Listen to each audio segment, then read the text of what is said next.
আজ যদি বিএনপির নেতাকর্মীরা, আজ যদি গণতন্ত্রে বিশ্বাসী সকল রাজনৈতিক, বাংলাদেশের সকল রাজনৈতিক দল, বিভিন্ন পর্যায়ের নেতাকর্মীরা যদি আজ রাজপথ ছেড়ে দেয়, তাহলে বাংলাদেশের স্বাধীনতা আগামী 100 বছরের জন্য পরাধীন হয়ে যাবে, সার্বভৌমত্ব হারিয়ে যাবে।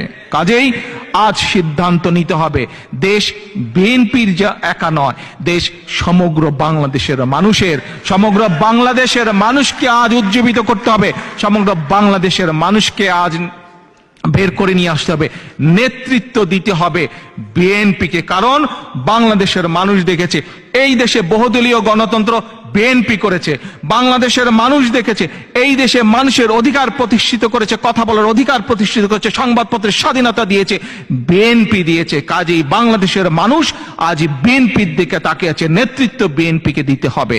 আমি কিছুদিন আগে এখানে একটি কথা